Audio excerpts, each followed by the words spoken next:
Dieu vient. C'est l'heure, nous t'attendons. Esprit de Dieu, viens, chante-le.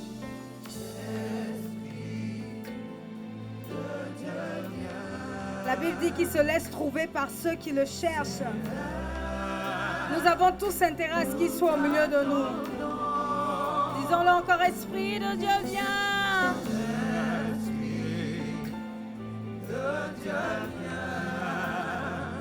C'est l'heure, nous t'attendons.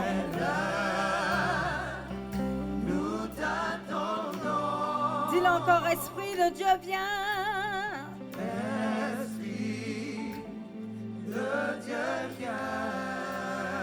C'est l'heure, nous t'attendons.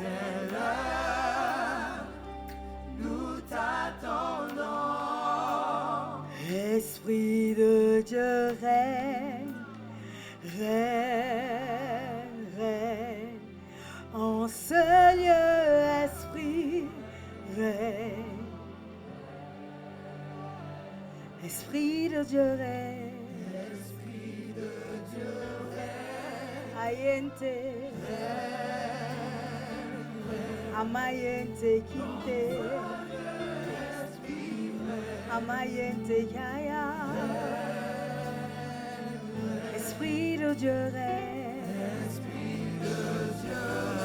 Epayete mayete, amayente ma, apaya, apayate Esprit de Dieu.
Je veux voir ce que l'œil n'a point vu. Ah. Je veux voir ce que l'œil n'a point vu. Il me dit monte ici.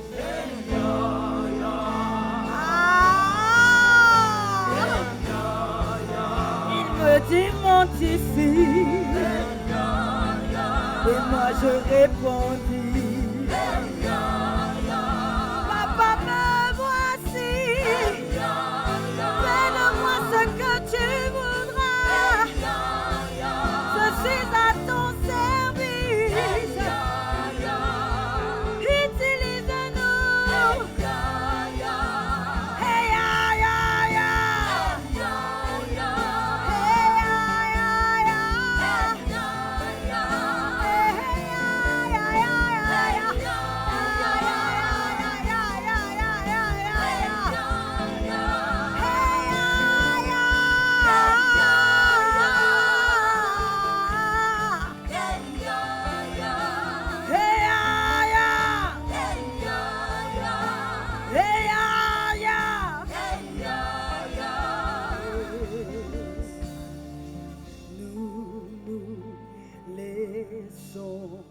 Faire par toi, nous soumettons à toi, nous laissons faire par toi. Ayente kimba hayete ke efa yente kinamaha. Nous laissons faire par toi, Seigneur Jésus. Ah, tu as reçu le nom au-dessus de tout nom. Ah. Et tout genou fléchira devant ta majesté. Tout genou fléchira. Tout genou fléchira.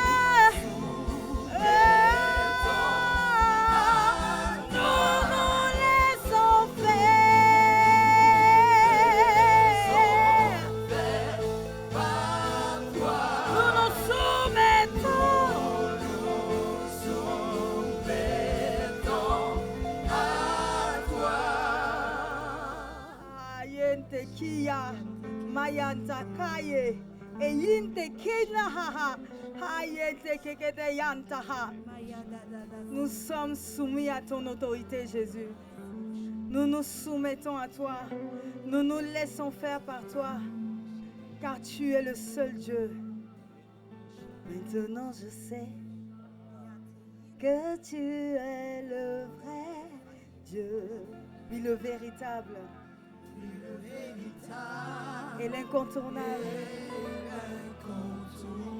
Est-ce que tu peux le confesser avec moi? Maintenant je sais. Maintenant je sais que tu es le vrai Dieu. Oui, le véritable c'est toi.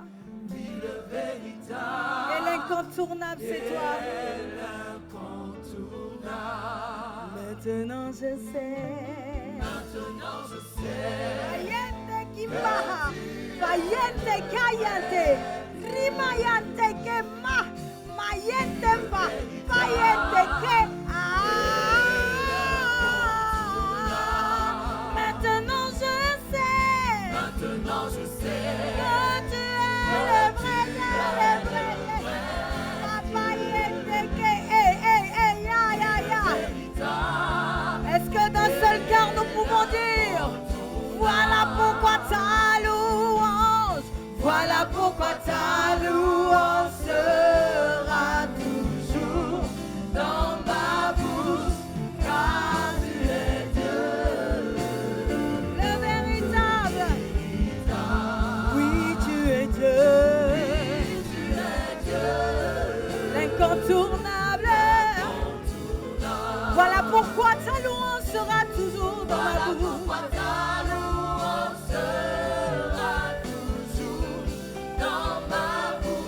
Tu es Dieu.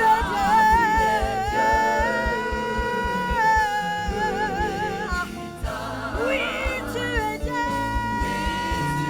L'incontournable, c'est toi,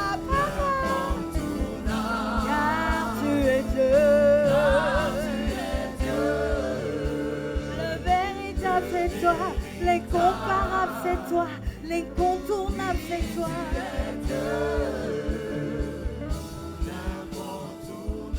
La main de Dieu est sur moi. Tu m'as mis sur tes épaules. Je peux franchir tout obstacle. Je peux franchir tout obstacle. Et rien ne m'arrêtera. Oh. Et rien ne m'arrêtera. La main de Dieu est sur moi. La main de Dieu est sur moi.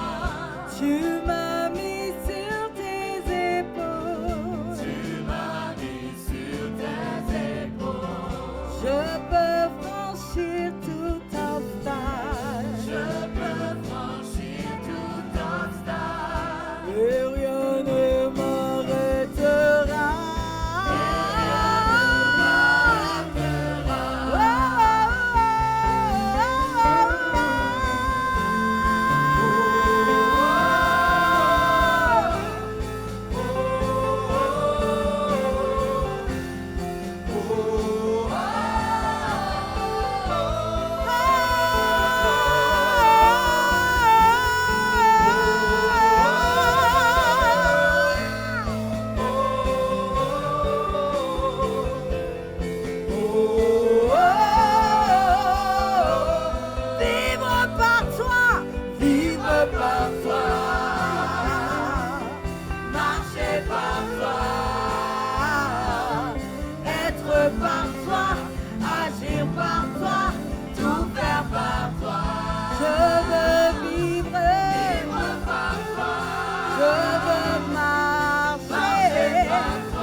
Le ciel est ouvert.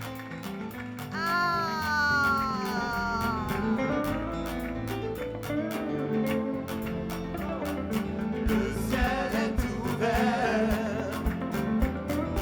Le ciel est ouvert. Tant que je marche avec Jésus. Le ciel est ouvert. Tant que je m'attache à sa voix. Le ciel est ouvert. Quand je marche par l'Esprit Saint. Le ciel est ouvert. Le ciel est ouvert. Le ciel est ouvert. Ciel ouvert, ciel ouvert. Ciel ouvert,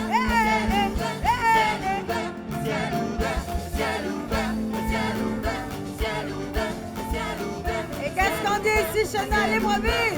Ephata, Ephata, Ephata, Ephata, Ephata, Ephata,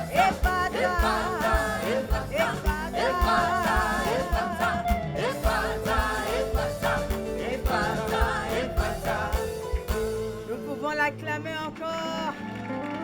Alléluia. Merci Seigneur pour ta parole. Merci parce que c'est toi qui nous fais du bien. Tu peux jouer enfant, ta présence me fait du bien. Quand ton esprit est là.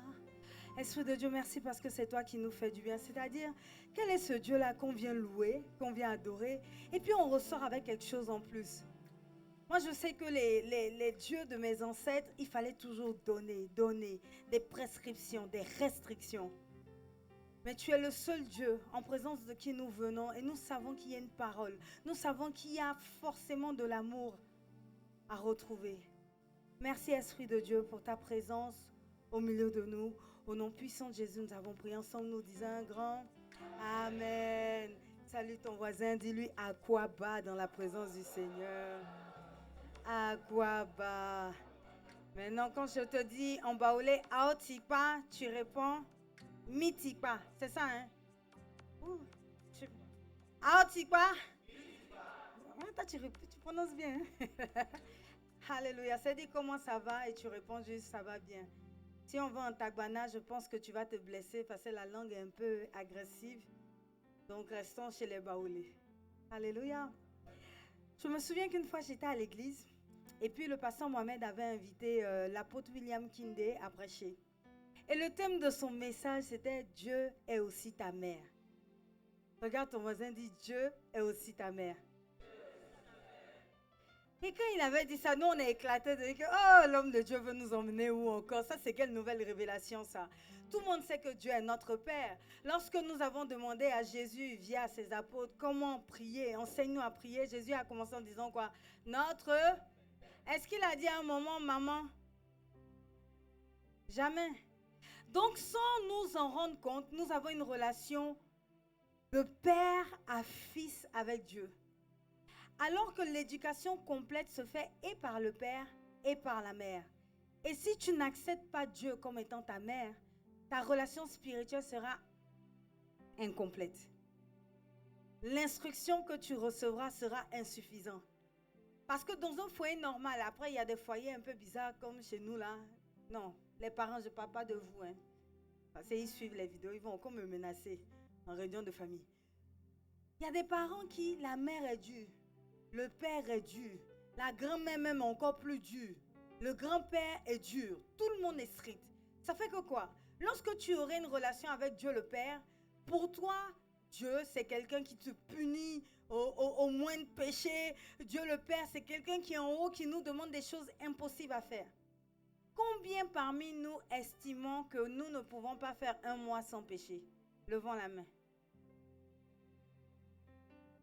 En toute humilité, qui pour lui, tu ne peux pas faire un mois sans péché au moins un jour? Levons la main. En pensée, en pensée, en parole, en acte, même par omission, c'est dedans. Ceux qui ne lèvent pas la main, vous dites quoi? Un an. Qui est convaincu que chaque jour, il peut vivre la sanctification telle que c'est écrit dans la Bible sans faire un faux pas, même en pensée? Qui lève la main? Oui, levez bien vos mains. Prenez-la en photo. On va les surveiller ici. C'est un péché par omission. Comme quand, par exemple... Non, ça, c'est pas un bon exemple. Un exemple. Une soeur vient te voir, ta petite soeur. Oh, est-ce que ma tenue est jolie? Puis tu fais, non, pas vraiment. Puis elle pleure. Tu sais que tu as péché. Bah oui, tu as fait pleurer quelqu'un. Est-ce que c'est bien de faire pleurer les gens? Mais est-ce que c'est voulu? Les gens sont en train de douter sur leur sanctification. L'exemple n'est pas bon. Aidez-moi un bon exemple. Par omission, là, c'est ça. C'est d'ailleurs, tu ne fais pas exprès. Ou bien, il y a un exemple, moi, qui me choque le plus. Je dis n'importe quoi. Pour moi, Jean-Félix est présent. Je sais que chaque dimanche, il est là. Donc, quelqu'un m'appelle. Est-ce que demain, Jean-Félix sera là? Je réponds oui. Maintenant, le lendemain, il a eu un imprévu où il a voyagé. Est-ce que tu n'as pas menti? Si. C'est un mensonge sans savoir. Tu sais, ce n'est pas la vérité. La vérité, c'est qu'il a voyagé. C'est juste que tu ne savais pas. Et elle est en train de perturber les gens. Oui, en fait, je suis en train de vous choquer. Mais en fait, plus tu montes dans la sanctification, plus ça devient un péché. Oui, c'est là-bas où je souffre, Jésus, comme ça me fatigue. C'est-à-dire, maintenant, pour parler, je suis obligée de dire, en fait, je crois, j'hésite même, le Saint-Esprit doit m'aider. Je comprends maintenant pourquoi on dit arrivé à un moment, il faut se tenir silencieux et solitaire pour éviter certaines choses. Là, je viens de choquer plein de gens. Donc, je repose ma question. Qui a déjà fait un jour sans péché? Je kiffe, plus personne ne lève la main. Bon, j'enlève omission. Qui a déjà fait un jour sans péché, en pensée et en action?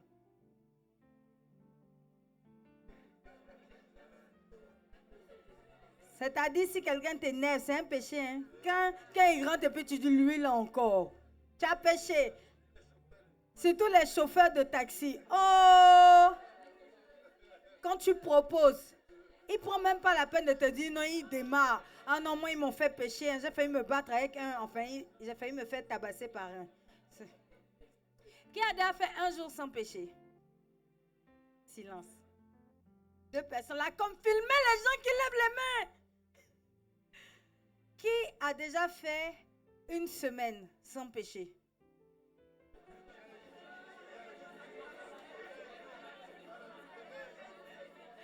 Ça devient compliqué. Hein? Tu vois, lorsque tu es dans la relation de Dieu le Père, qui te donne c'est-à-dire des ordres, tu ne mentiras point, tu ne voleras point. Tu es convaincu au quotidien que tous les jours que Dieu fera, tu es déjà mort dans les péchés. Tu vois, encore ils vont dire on est des années.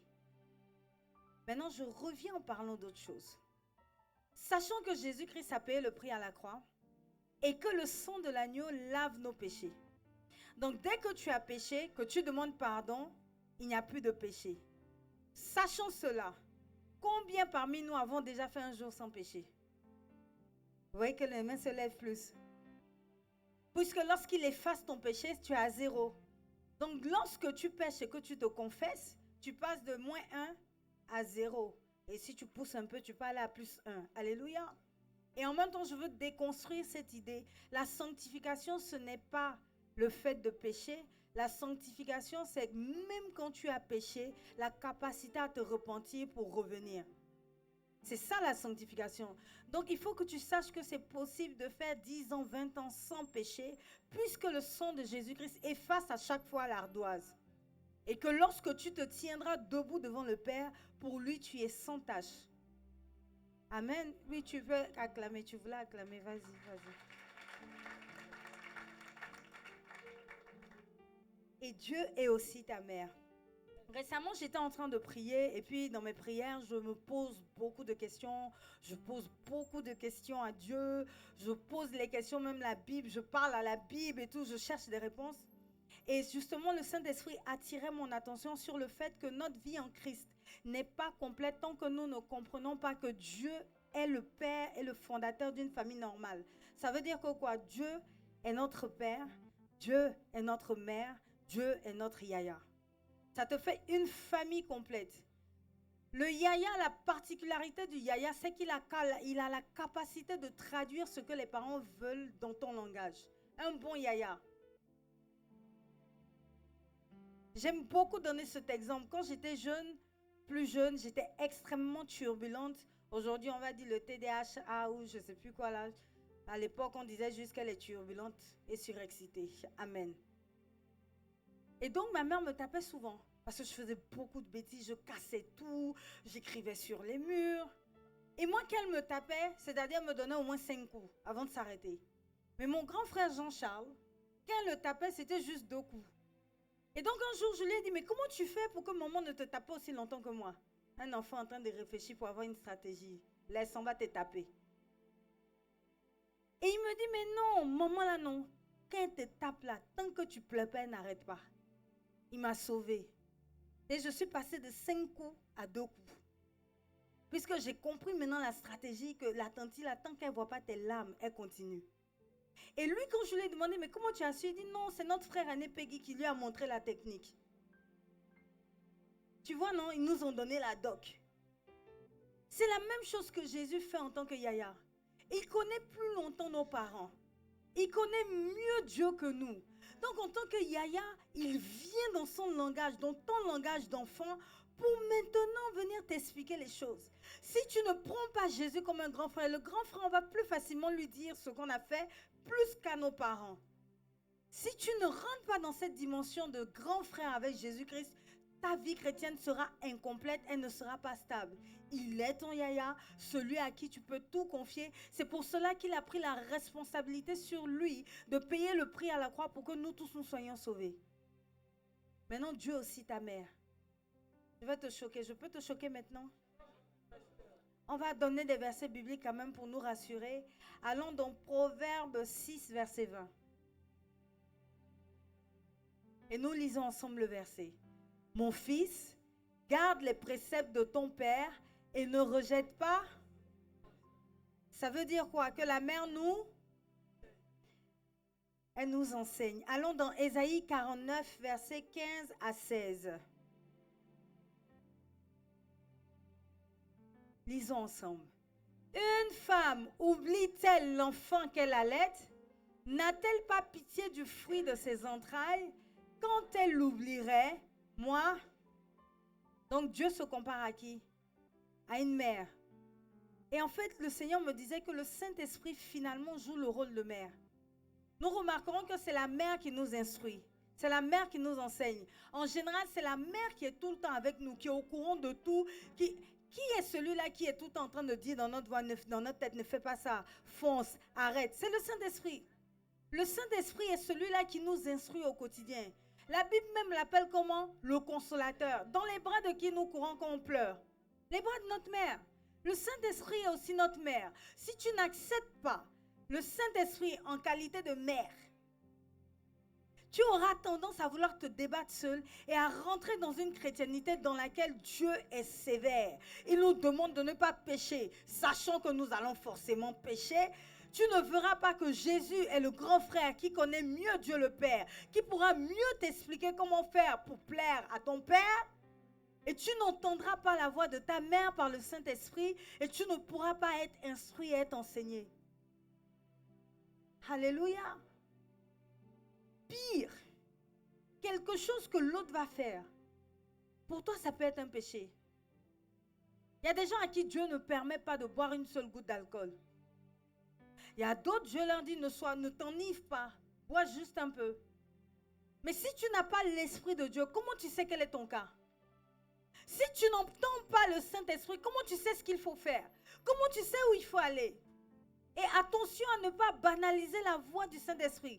Ce qui se passe, c'est que nous restons tellement avec nos mères qu'arrivé à un moment, en grandissant, nous avons tendance à leur répondre, tendance à discuter, tendance à dire que maman exagère. Et lorsque nous coupons les ponts, c'est-à-dire nous coupons le lien de soumis à l'autorité vis-à-vis de notre mère, nous nous retrouvons finalement à nous casser la tête et à revenir pleurer dans ses bras. Regarde ton voisin, dis-lui, Dieu aussi ta mère. Dieu aussi ton yaya. Dieu est ton père. Il faut accepter la complète famille. Quel est le bon mot même? La famille complète, voilà. La famille complète que Dieu te donne, que Dieu t'accorde. Il faut que tu réalises qu'il est conscient que ta chair va toujours t'attirer dans les problèmes, que ta chair va toujours sauter sur la première opportunité du péché. Mais si tu tiens compte de ce que ton père dit et que tu le prends comme un repère, c'est-à-dire quoi? Le pasteur Marcelo une fois disait que le problème c'est quand tu estimes que péché est normal. À chaque fois que tu pêches, tu dois être conscient que là il y a un souci, que ce n'est pas normal, que si Dieu dit que c'est un péché, il est notre Père, il sait pourquoi et il nous a donné les moyens d'en sortir. Tu dois accepter Jésus-Christ comme modèle, comme premier-né, comme adulte. Si Jésus-Christ a pu venir avec toute son humanité, telle que toi et moi. Et s'il a pu vaincre le péché, c'est qu'en tant qu'être humain, il est possible de vivre sans péché. Tu dois accepter la maternité du Saint-Esprit en acceptant de la suivre. C'est-à-dire tout ce qu'elle te dit. Tu écoutes ce que le Saint-Esprit te dit et tu respectes les instructions de ta mère afin que tu fasses la joie de tes parents. J'ai remarqué un truc, hein. Quand le Saint-Esprit te dit un truc, au début, moi, j'avais du mal. C'est le Saint-Esprit, je trouvais qu'il parlait trop dans ma tête. Trop. Ça me fatiguait. Genre, ça c'est quelle conversion tous les jours, comme un fou. Tu entends quelqu'un qui te parle. Et ça m'a fatiguée. Je me souviens une fois, j'avais rencontré une personne avec qui je voulais être amie. J'entends dans la tête comme ça, ne sois pas ami à elle, ne sois pas ami à elle, ne sois pas ami à elle. J'ai éteint la voix. J'ai fait l'amitié. C'est ce qui m'est arrivé.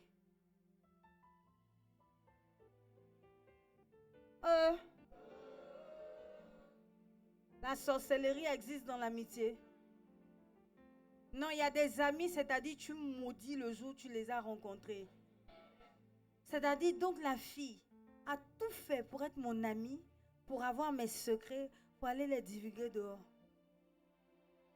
Et pour veiller à ce que toute l'école se mette contre moi. Parce qu'elle estimait que j'étais populaire, ce que moi, mais j'étais même pas au courant de ma popularité. C'est terrible. Tu connais la copine qui est fond du gars, mais le gars est fond de toi. Oh! Ah, Goumin, l'amitié ne va pas durer, garçon. Et ce qui m'a marqué, en fait, toutes les fois où je n'ai pas tenu compte du Saint-Esprit, ça s'est terminé en catastrophe. Toujours. Tu as la petite voix qui dit ne mens pas, ne mens pas. Tu mens à l'aise et puis on t'attrape. Ah, dis la vérité aurait été mieux, hein? Cette voix-là qui te dit, non, ne sors pas, ne sors pas, ne va pas là-bas. Tu prends tes 2 pieds avec le sourire, le make-up, tu vas. Tu vois un peu le truc? Te voilà maintenant dans une relation de concubinage, ça fait 20 ans, déjà l'autre voulait t'épouser. Tu as suivi les yeux, le cœur. Le cœur a ses raisons que la raison n'a pas. Voilà maintenant le gourmet dans le concubinage. Quand on lui parle de mariage, il dit, mais si tu veux partir, tu es libre, hein, tu pars. Ah, après 20 ans. Garçon. Regarde, si ton voisin n'a pas d'alliance, dis épouse-la. On est à l'église, on va en profiter. Non, dis-lui, s'il n'a pas d'alliance, dis-lui épouse-la. Épousez-les. Il y a quelqu'un qui dit, mais j'ai 16 ans, tu n'es pas concerné. À partir de quand tu travailles, voilà. Quand tu as pris 2 ans pour économiser, pour te stabiliser, au cas où tu perds ton travail, tu peux prendre en charge quand même la famille, le temps de retrouver autre chose. Alléluia. Et toutes les fois où je n'ai pas écouté le Saint-Esprit, je me suis retrouvée dans des situations tellement rocambolesques. Et donc, arrivé un moment, au bout de 2 ans de conversion, quand j'ai commencé à comprendre que ne pas écouter le Saint-Esprit me mettait trop dans les problèmes, j'ai commencé à l'écouter. C'est-à-dire, ce que je faisais, la petite voix que j'entends, je dis, si c'est vraiment l'Esprit de Dieu qui me parle, donne-moi un verset biblique ou une histoire dans la Bible qui confirme ce que j'ai entendu. La Bible dit que quoi? Lorsque Dieu parle, il atteste toujours de 2 ou 3 témoins par sa parole. Donc, tu sais comment savoir que c'est Dieu? 1, tu dois avoir soit un verset biblique, soit une histoire biblique qui confirme. C'est ton premier témoin, le plus important. 2, quelqu'un qui n'est au courant de rien va venir te confirmer ce que tu penses que Dieu te dit. 3, là même c'est même intense. Moi j'étais même à un stade où même quand je regarde un film, le film que je regarde là, ça me parle, ça confirme. Donc le film peut être un témoin, une scène dans la ville peut être un témoin, au travail, ça peut être des témoins, mais tu ne peux pas te lever pour dire que toutes les voix que tu entends sont les voix de Dieu, s'il te plaît, non. Ça s'appelle la folie. Oui, c'est pour ça qu'à l'église, on a beaucoup de gens qui sont de l'autre côté, mais comme on est en Afrique, on se gère. En Europe, on serait chez le psychologue. Alléluia. Et donc, au fur et à mesure que j'ai commencé à accepter l'instruction du Saint-Esprit, à ce moment-là, je suis passée maintenant à une nouvelle phase. En fait, tu restes dans le péché parce que tu ne tiens pas compte de ce que l'Esprit de Dieu te dit. Dieu nous a tout donné. Dès lors que tu écoutes, ne sois pas ami à tel. Ok, ok, je serre le cœur. Après, c'est ne regarde pas tel film. Je serre le cœur, je ne regarde pas. Aujourd'hui, tu n'as pas assez lu la parole du Seigneur. Tu ne vas pas lire juste un verset. Lis telle histoire. Allez, on passe d'un verset biblique par jour à une histoire par jour. Donc, ça peut faire 10 chapitres. Oh non, tu as prié. Tu n'as pas assez prié longtemps. Adore-le d'abord. Loue-le d'abord. Donc, tu passes de 15 minutes à 45 minutes. Après, mais ta famille n'est pas encore convertie. Prie pour eux. Tu rajoutes. Et au fur et à mesure que tu vas suivre la voie de l'Esprit Saint, au fur et à mesure, tu vas t'éloigner et te détourner du péché. Et c'est là où tu vas constater que, oh, mais ça fait 1 an que je ne pêche plus, je suis même dépassée. Parce que tu écoutes l'instruction de ta mère. Alléluia. Regarde ton voisin, dit, écoute l'Esprit de Dieu. Maintenant, j'ajoute, fais ce qu'il te dit. Alléluia. Notre culte tire à sa fin. Nous acclamons le Seigneur pour sa parole.